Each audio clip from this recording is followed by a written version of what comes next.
Eleanor Roosevelt, in the 1930s, radio broadcasting was a big deal. Not as big of a deal as my New Deal, though, but that's another story. Okay. Radio broadcasting was the main source of mass communication in the 1930s. That's why FDR decided to use it for his fireside chat. In 1930, 40% of Americans had radios in their homes, and by the end of the next decade, 90% of Americans had radios.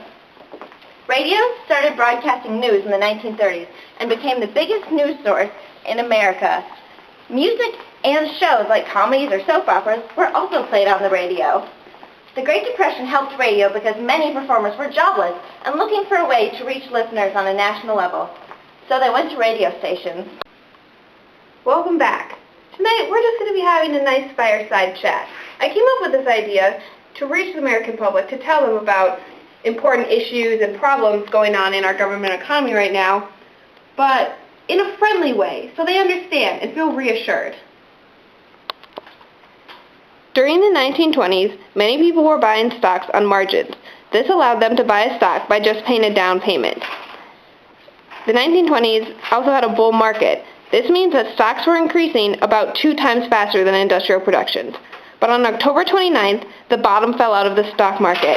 Panic selling took place. Margin account holders had to sell and now did not have the money to cover the loan that they had taken out to buy the stock.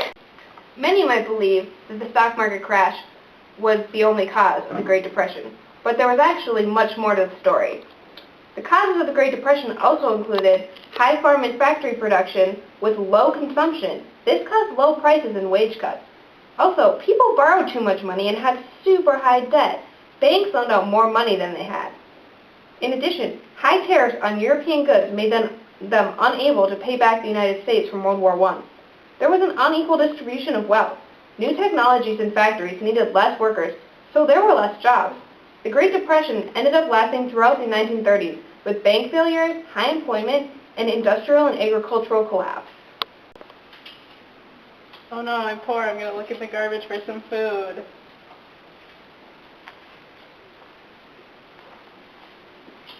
Here, would you like some bread in this bread line to help the needy? Thank you so much. This will feed your family for a week. Okay. Severe droughts in the 1930s in the Great Plains region caused the land to become very dry, and dust storms swept through the region, causing the vegetation to be stripped.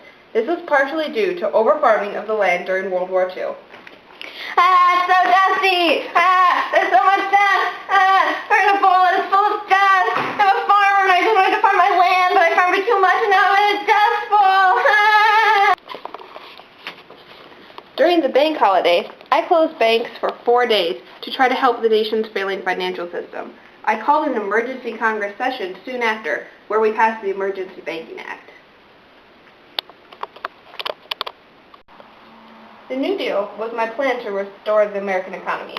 This was a series of acts passed and committees formed to fight unemployment and poverty to help get America out of the Great Depression. During my first 100 days as president, I pushed many New Deal acts through Congress in an effort to bring relief and reform.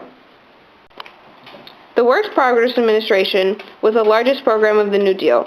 It included giving jobs to people in construction of public buildings and roads. The Civilian Conservation Corps gave jobs for men in conserving and protecting natural resources. The New Deal wasn't purely about just giving jobs, though. The Federal Emergency Relief Administration sent $500 million of federal aid to the states to do what they wanted with it. The Agricultural Adjustment Administration gave relief to farmers, and the Tennessee Valley Authority was to provide aid in the South and promote conservation. You see, at this time in our history, the Supreme Court was mostly Republican judges, and 6 of the 9 were over 70 years old. The Supreme Court didn't usually agree with me and ruled some parts of my New Deal as unconstitutional. I tried to find a way to get more agreeable judges on the Supreme Court, but my proposal received almost no support, and eventually I just had to give up on it. FDR proposed that the maximum number of justices be 15, and that I, the President, can appoint a new justice for every incumbent over 70 years old. No more court packing! During my second 100 days, I created a plan for new social reform. This focused on strengthening the national commitment to creating jobs, providing security for old age, unemployment, and illness, also to improve housing conditions. The Social Security Act of 1935 established a payroll tax that created a fund for retirees to receive monthly pensions after the age of 65 and for unemployment insurance.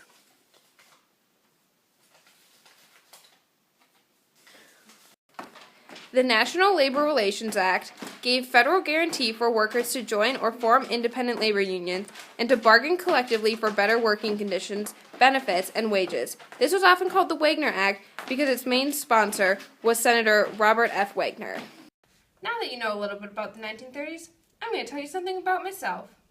I, Franklin Delano Roosevelt, was born in New York. My family had a railroad fortune, and I married my cousin Eleanor Roosevelt. Early in my life, I was handicapped by polio. This was a real struggle for me, but in the end, it helped me understand hardship. One of my main beliefs is that there must be cooperation between business and the government. The people must let go of their progressive ideas for a hope of small producers. I just realized this chat is making it seem like I was the only person influenced in the 1930s, but that's not quite true. I can think of at least 4 other people that had tremendous influence on this time period. Let's meet them now. Our first guest tonight is my wife, Eleanor. Come on in, Eleanor. How you doing? Pretty good, Kaz. Hi, I'm Eleanor Roosevelt, and you just may know me for being Franklin's wife, but I actually was a really big political figure of the 1930s and completely revolutionized the role of the First Lady. I worked primarily behind the scenes with women and reformers, and I was a strong supporter of protective labor legislation for women. I called the White House Conference on the Emergency Needs for Women, which was a pretty big deal. I also worked to be the guardian of human values in New Deal programs. Some of the main things that I worked for were anti-lynching legislation, compulsory health insurance, child labor reform, and anti-discrimination laws. Hey, very good, Eleanor. Thanks for coming in. Yeah. Our next guest will be Herbert Hoover, my predecessor, and quite honestly, a much worse president than I was. How you doing, Herb? Hi, I'm great, thanks. Hi, I'm Herbert Hoover. During my presidency, the Great Depression was starting, but I thought that the economy would fix itself and we could just wait it out. I failed to respond to human suffering. I launched huge humanitarian efforts during World War I, but then when the Depression hit, I just didn't do anything. I had the Hoover Dam built, but it was too late. So that was my presidency. Ooh, toasty. All right, next in here we've got Mary McLeod Bethune. Come on in, Mary. It's good to see ya. How you doing, FDR? I'm really great. Good, glad to hear it. All right, hi, I'm Mary McLeod Bethune. I'm a member of FDR's Black Cabinet. This is a secondary cabinet position formed during FDR's administration. I started from a poor background in sharecropping in the South, but I worked hard for education in America, and I worked to drastically help reduce African American illiteracy. Then I later founded the Bethune-Cookman College. Oh wow, almost dozed off there for a second. It's getting late tonight. But we got one more guest. Come on out, Harry Hopkins. Hey guys. Nice to see you, Harry. Yeah, you too. I'm Harry Hopkins. I was a former New York City social worker, and I feel that it is my moral duty to help the poor. I was an advisor to FDR here, or BUDS, and I directed New Deal relief programs. I worked especially with the Works Progress Administration, and I felt that it was better to hand out jobs than to hand out money. Thanks, guys. Way to go, son. You got a big heart. Thanks for tuning in, America.